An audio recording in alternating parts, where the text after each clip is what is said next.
Hi Louis. Hello, Vincent. Today you're here for this very special interview with me about your teaching. It's a pleasure to be here. So I made up a few questions for you to answer and to reflect on, as I said, your teaching act. Okay. So let's begin. By reading your conception of learning on your portfolio, I read that you imply that it is important for a teacher to be interested and to know a lot about your students' interests.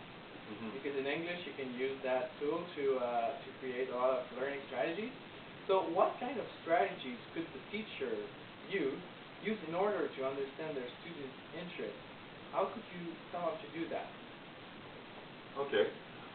Well, in English, I think really knowing your students' interests is key, because it's a course really where you can have a lot of flexibility on the activities you create. So one technique I used, for example, during this practicum, the first day I see my students, I always do a little game where I get to learn the names of the students and a little something about themselves. Usually what I do is I ask each student for their names and to say something that they like. It may be an activity, a hobby, or even whatever they're into. It doesn't matter. So that already helps me knowing a little bit more about my students and what they would like to see in their English class. So that really helps me. And as soon as I go back to my office, I write them on pieces of paper, and that helps me create my activity later on. Good. I think writing is an important thing here. Do you, there's sometimes you reflect on how you could incorporate this in some of your activities later on? Did you use all the things you found about your students to then reinvest it into some of your activities later in the practicum? I try to, really. Usually, they have pretty much the same hobbies. There can be 4 or 5 students, for example, who will like hockey. So once or twice, I will try to create activities that involves either a hockey player, really any situation that would involve their feelings and get them really into the activity. And I try to use as many of their interests as possible. And as I said, English is extremely flexible in that sense. So yes, I try to use most of them. Great. Okay, let's go on to another question here.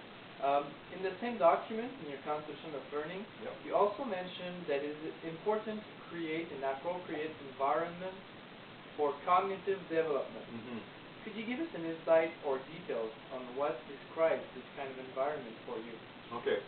For those who don't know, a cognitive development is really the fact of learning something, acquiring information, and developing your own background of knowledge.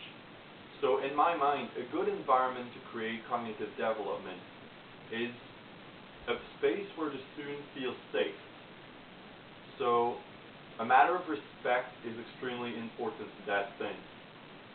Also, the class must be pretty quiet, but still a place where the students are allowed to speak and express themselves. So it's very, very important that there is no intimidation, no bullying in my class, so all the students don't feel ashamed when they have something to say. Or if they have a question, I want them to raise their hand and go ahead. So it's very important to keep it really a community. I want to create a sense of belonging in my class, and I think that's what really makes a good cognitive development. One other thing, I think that we spoke a little bit earlier about the fact of working on things that the students appreciate. I think that also links with that, because when you create activities that they like, they will be more into it and be more serious and put their honest effort in it. And I think that really helps create a good environment for their learning. Alright, good. Do you think that such environment is also related to the students' culture? I think so, yes. Absolutely. Because, for example, here we are in North America. There are some activities or hobbies that will affect the situations I will choose in class and the activities I will create. If I were to teach in another country, of course, the culture would affect the subject I choose to talk about or the way I would approach my students.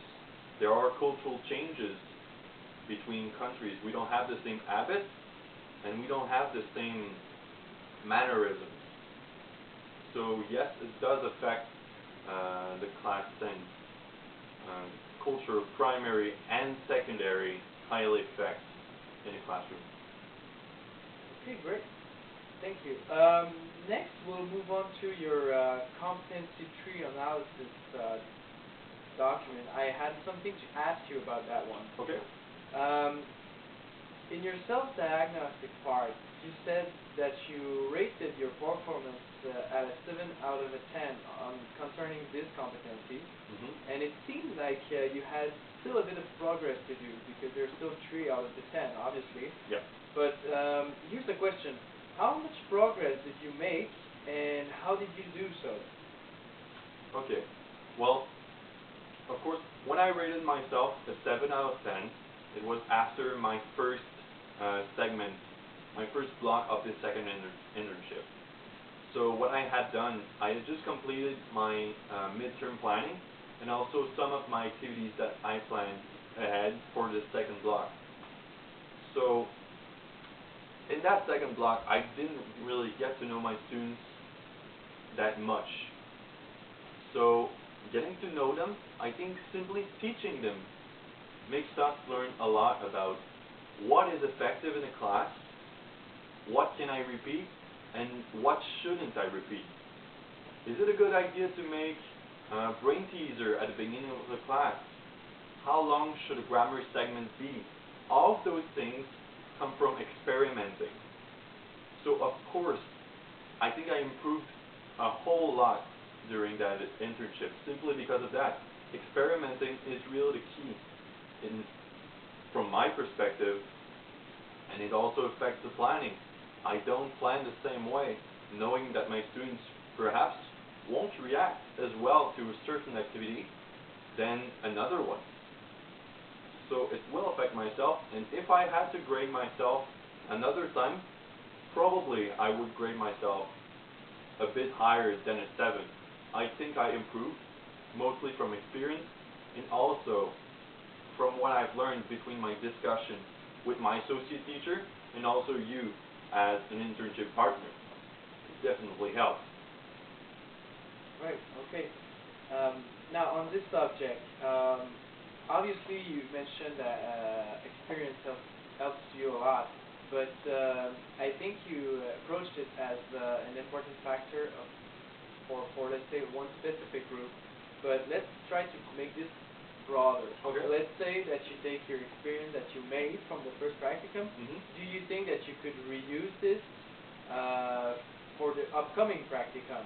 If you want to still improve, do you think the experience you're getting right now will still be valuable for the next practicum in terms of the competency tree? I think so, yes. I've learned some things during my first practicum as much as I've learned things from my second. The schools are different. Obviously, I went into 2 completely different schools, and they're both so different. I think the things that I developed, the tricks and the techniques I've learned in Collège Saint-Maurice, as well as in Le Tournesol in Windsor, are different techniques, but I can adapt those techniques to make them work in new environments and other schools. So yes, definitely. Okay, good. All right. So let's go to the next subject here.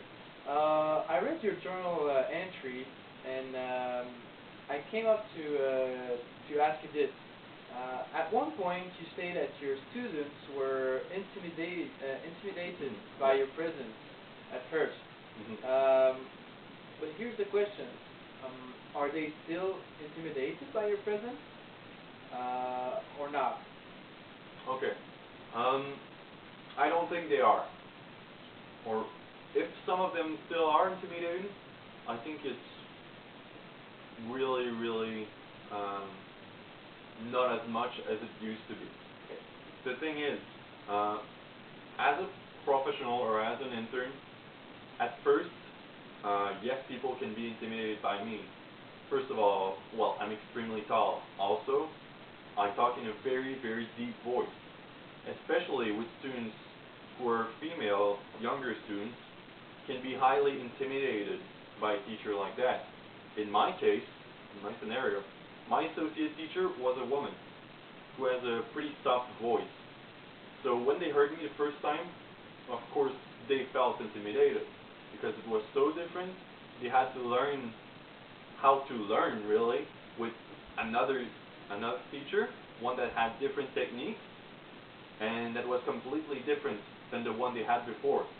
So yes, they were intimidated, but with time, also, the mood changed in the class. It got really lighter. I started making jokes, learning their names. Simply, it helps create a relationship between you and them, and that's what really makes it less intimidating for them. And I think what I did to make them more at ease in class helped them, but also time is a big factor in that sense. Great. Just one last thing on this point. Okay. Very briefly, how did you came to realize that they were intimidated? Were there any signs that you observed or you seen while you were teaching? Okay. The first sign I noticed is participation.